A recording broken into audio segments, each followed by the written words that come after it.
Remember the days when cars had those quirky rear window louvers to block the sun? Or when keyless ignition seemed like the future? Or how about those cars with pop-up headlights that were once the epitome of cool? Today, we're diving into part 2 of 20 car innovations that didn't stand the test of time. Number 20. Woodies. Wood-bodied cars, commonly called Woodies, became popular during the 1930s and 40s due to their distinctive and charming design. These vehicles featured bodywork made entirely of wood or styled to resemble wood, which gave them a unique appeal. Initially, the Woody design was used for station wagons, which served as practical vehicles for transporting people and luggage. The concept of Woodies originated in the early 1900s, inspired by the European shooting brake carriages. These vehicles were typically custom-built by skilled coach builders, which made them quite expensive to produce. However, wood-bodied cars had significant drawbacks, as the wooden panels required regular maintenance to prevent rot and damage, which reduced their overall durability compared to metal-bodied cars. By the 1950s, advancements in automotive manufacturing led companies like Chrysler and Buick to replace real wood bodies with all-steel construction for improved strength and longevity. The last American Woody produced was the 1953 Buick Roadmaster Estate Wagon. Number 19. 8-Track Tapes. 8-Track Tapes were a popular car audio feature from the mid-1960s to the early 1980s. They were developed by Bill Lear of Learjet Corporation and allowed drivers to enjoy continuous music playback without needing to flip the tape. This magnetic tape technology became widely used by car manufacturers such as Ford and General Motors, making it a common addition to many vehicles. The 8-track tape offered a convenient way to listen to entire albums during car rides. Unlike vinyl records, which were impractical for use in cars, 8-track tapes were portable and durable. However, the format had some drawbacks. The tapes were bulky, and the sound quality often did not match other audio formats.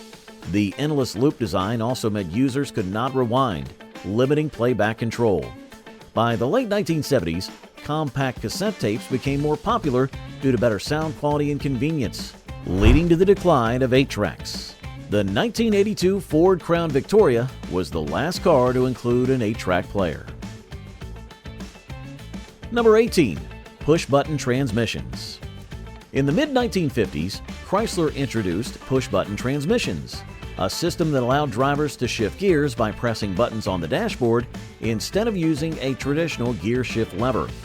This feature aimed to make driving more convenient and futuristic, quickly becoming a popular addition to Chrysler models like the Plymouth Valiant and the Imperial.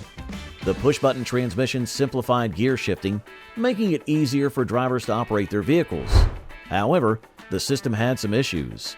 The buttons were sometimes prone to mechanical problems, and a portion of drivers found it less intuitive compared to the familiar gear shift lever. As automobile technology evolved, manufacturers developed transmission systems that offered greater reliability and ease of use, which gradually led to the decline of push-button transmissions. Although this innovative feature initially gained significant attention, it eventually faded from widespread use as car makers prioritized advancements that better met drivers' preferences and needs. Number 17. Curb feelers. Curb feelers were a practical car feature that gained popularity during the 1950s and 60s. These metal springs or wires were attached to the lower part of a car's body near the wheels. Their purpose was to alert drivers if they were parking too close to the curb, helping to prevent damage to the car's wheels and hubcaps. As the car neared the curb, the feelers would scrape against it, creating a noise to warn the driver. Curb feelers were especially helpful for cars with white wall tires, which were easily damaged by scraping against curbs. They were commonly installed on models such as the 1950s Rambler American and the 1973 Vaz 2103 Ziguli. However, they were prone to damage themselves and were sometimes considered unattractive. As parking aids like rear-view cameras and sensors became more common, curb feelers gradually disappeared from new cars by the 1970s. Number 16. White wall tires. White wall tires, known for their striking white sidewalls, were widely popular from the early 1900s to the mid-1980s. Originally, all tires were white, due to the natural color of rubber and the use of zinc oxide. This changed when carbon black was added to the tread to improve durability, creating the classic black and white appearance.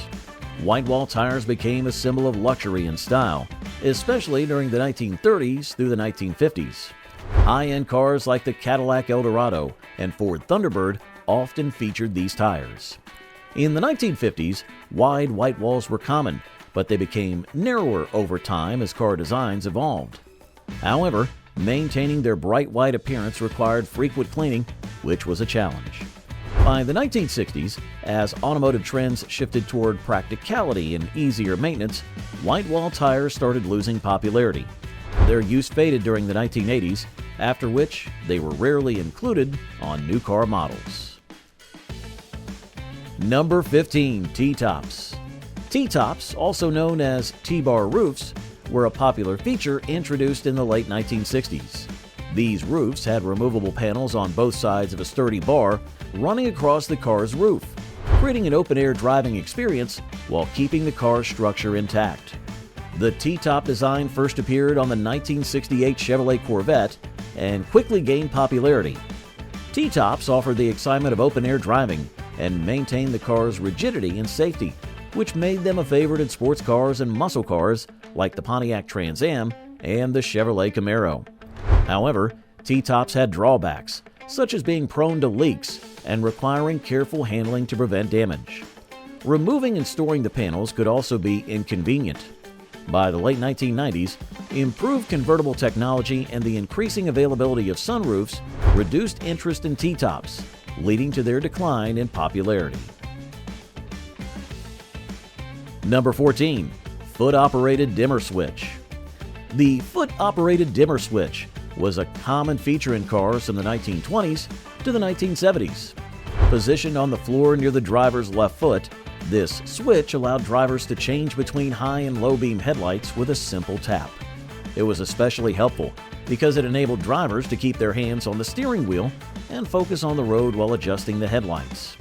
Introduced in the 1920s, the foot-operated dimmer switch became standard in many American cars, including models from Ford, Chevrolet, and Chrysler. It was particularly useful for night driving on rural roads, where frequent switching between high and low beams was necessary. However, the switch had some drawbacks, particularly in manual transmission cars, where the left foot was also needed for the clutch. By the 1970s, car manufacturers started moving towards steering column-mounted dimmer switches, which were considered more convenient and safer for drivers. Number 13. Retractable antennas. Retractable antennas were a popular feature in cars during the late 20th century. These antennas automatically extended when the radio was turned on and retracted when the radio or the car was switched off.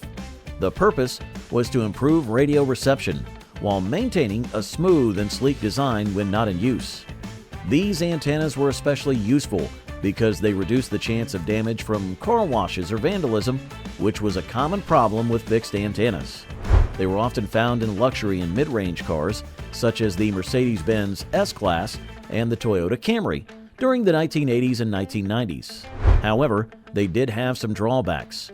They were prone to mechanical failure, particularly in cold climates where ice and snow could freeze the retractable mechanism. By the early 2000s, advances in antenna technology led to the decline of retractable antennas. Modern cars now use integrated antennas like shark fin designs or antennas embedded in the windshield, which are more reliable and look better. Number 12. Analog gauges. Analog gauges were a key part of cars from the early 1900s to the late 20th century. These gauges, such as speedometers, fuel level indicators, and temperature gauges, gave important information to drivers in real time. They were simple and reliable, making them common in vehicles for many years. The usefulness of these gauges lay in how they provided clear and immediate feedback on the car's performance, which helped ensure safe driving. They appeared in nearly every car model, from the Ford Model T to the Chevrolet Impala. The easy-to-read design of these gauges allowed drivers to quickly understand the car's status, even with a quick glance. As technology improved, digital displays started to replace analog gauges in the 1980s and 1990s. Digital dashboards provided more accurate information and allowed for more customization, making them more appealing to drivers. By the early 2000s, most new cars switched to digital displays, marking the end of the analog gauge era. Number 11. Landau bars. Landau bars were decorative features on cars that became popular from the 1920s to the 1970s.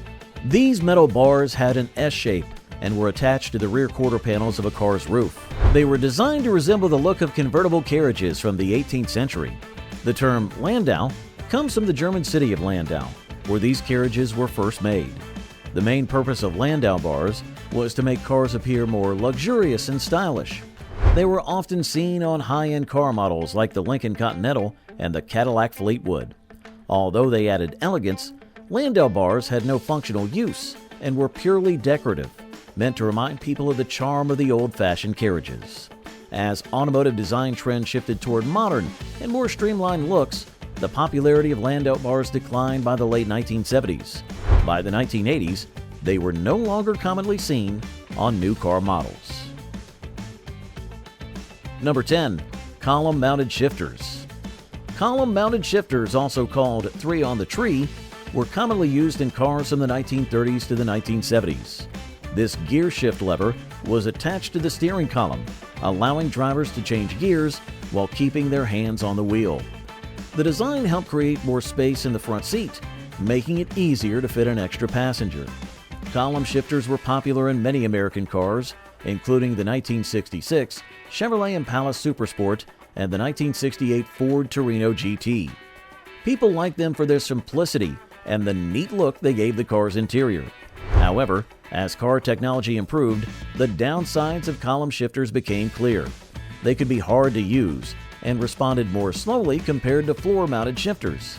By the late 1960s, the use of column shifters started to fade, as floor shifters became more common, especially in sports cars and performance vehicles. Number 9. Luggage racks. Luggage racks were a practical feature on cars in the 1950s to the 1980s. These racks were installed on the trunk or roof of a car, offering extra storage space for luggage and other belongings.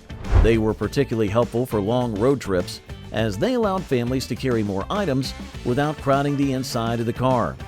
Luggage racks were commonly found on station wagons and sedans like the Ford Country Squire and the Chevrolet Impala. Built to be sturdy, they could securely hold several pieces of luggage. However, luggage racks had some disadvantages. They added wind resistance, which reduced fuel efficiency and required careful loading to avoid damaging the car's paint. By the 1980s, their popularity started to decline as car designs improved, with larger trunks and foldable rear seats offering more storage. Today, cars usually come with roof boxes or built-in storage systems, making traditional luggage racks less common. Number 8. Vinyl roofs. Vinyl roofs were a popular feature on cars from the 1960s to the 1980s. These roofs were made with vinyl material to create the look of a convertible top, offering extra luxury and style for fixed-roof cars. The purpose was to give cars the appearance of a soft-top convertible without the complexity or high cost of a true convertible system. Although vinyl roofs were first introduced in the 1920s, they became widely popular during the 1960s. Luxury and mid-range cars, such as the Lincoln Continental and the Cadillac Eldorado, often featured these roofs.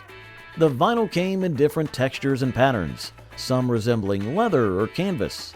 However, vinyl roofs had several issues. They could crack and peel over time, and water would sometimes get trapped underneath, causing rust and roof damage. By the 1980s, the popularity of vinyl roofs decreased as car design trends moved toward more modern and sleek styles. Number 7.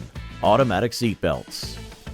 Automatic seatbelts were a safety feature introduced in the late 1970s and became common in cars during the 1980s. These seatbelts automatically moved into place when the car door was closed or the ignition was turned on, aiming to increase seatbelt usage without needing manual effort.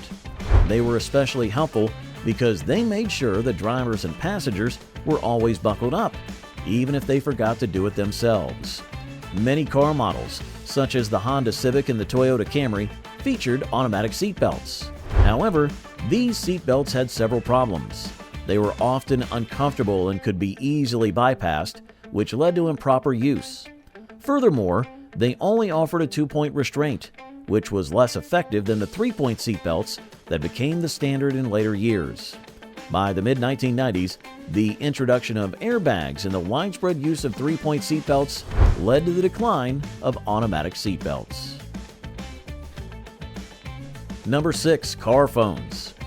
Car phones were a groundbreaking innovation introduced in the mid-20th century. These mobile phones were specifically designed to be used in cars, allowing drivers to make and receive calls while on the move. The first car phone service was launched in 1946 by Bell System in St. Louis, Missouri. Early car phones were large and bulky, often taking up a lot of space in the car's trunk. They provided a new level of convenience and connectivity, particularly for business professionals who needed to stay in touch while traveling. Car phones were often installed in high-end cars, like Cadillac and Lincoln models. However, they came with several downsides.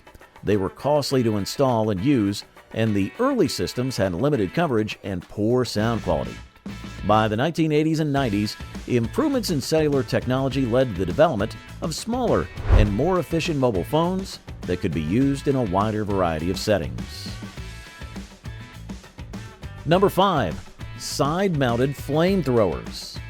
In 1998, South African inventor Charles Forey introduced side-mounted flamethrowers, also known as the Blaster or BMW flamethrower, to help tackle the high rates of carjackings in Johannesburg. The flamethrowers were mounted on the sides of cars and could be activated by a switch inside the vehicle. Once triggered, they shot flames up to 2 meters in height, intended to scare or blind carjackers. Although the idea was innovative, it faced issues of practicality. The cost of installation, which was around $650 United States dollars, limited its appeal.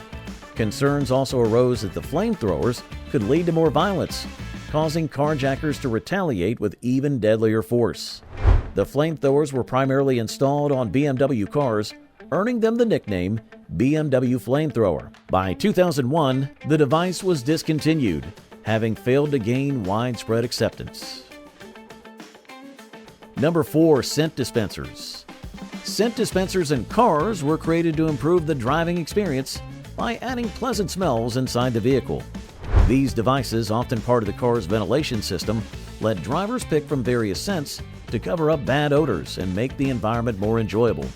The goal was to make long drives more relaxing by using soothing scents like lavender or energizing ones like citrus. Car brands such as Mercedes-Benz and BMW included scent dispensers in their high-end models. For example, the Mercedes-Benz S-Class offered the Air Balance package, which came with a fragrance system and different scent choices. However, these dispensers didn't become standard in most cars. The high cost of installation and upkeep, along with cheaper portable air fresheners, led to their decline. By the mid-2010s, built-in scent dispensers were no longer a common feature in new cars. Number 3. A fifth wheel for parking. The fifth wheel for parking was an idea introduced in the 1930s by inventor Brooks Walker. The feature was designed to make parallel parking easier by using a spare tire attached to the back of the car. When used, the spare tire would drop to the ground, lifting the back wheels and allowing the car to turn into tight parking spaces. This was especially helpful for drivers who had trouble with parallel parking. Walker showed this feature on several cars, including a 1933 Packard and a 1951 Cadillac. However, the fifth wheel never became popular. The cost of installation, which was about $175 US at the time, equivalent to approximately $1,628 today, and the loss of trunk space were major disadvantages. Car manufacturers were also reluctant to adopt the technology due to concerns about its complexity and cost. By the 1970s, the fifth wheel had disappeared. Number 2. The in-car toilet. The in-car toilet was an unusual idea created to provide convenience during long trips. It was designed to let passengers use the bathroom without needing to stop the car. A well-known example was the Toyota Hiace camper, which included a small toilet as part of its camping features. The goal was to make road trips more comfortable, especially for families and travelers who spent long hours on the road. However, the Incar toilet had many challenges. Keeping it clean and controlling odors was difficult, as the small space made it difficult to maintain hygiene. Also, the feature took up valuable space that could have been used for other things. The high cost of installation and maintenance stopped many from using it. By the late 1990s, the popularity of in-car toilets dropped considerably. And at number 1, the children's partition. The children's partition was designed to reduce distractions for drivers by keeping children separated in the back seat. This feature, often a padded barrier, aimed to prevent kids from fighting or disturbing each other during car rides. The goal was to create a safer and calmer driving environment by reducing the need for parents to intervene while driving. A well-known example was the backseat Wally, a secure padded barrier that offered both physical and visual separation between young passengers. It was marketed as a solution to the common issue of backseat bickering, which could lead to distracted driving. However, the children's partition did not become a standard feature in most cars due to the inconvenience of installation and the lack of space in smaller vehicles. By the early 2020s, the popularity of children's partitions had decreased significantly. And there you have it, 20 car innovations that were bold but didn't last. Which of these do you think deserved a second chance? And did we miss any? Let us know in the comments. Don't forget to like, share, and subscribe for more fascinating automotive stories. And thanks for watching.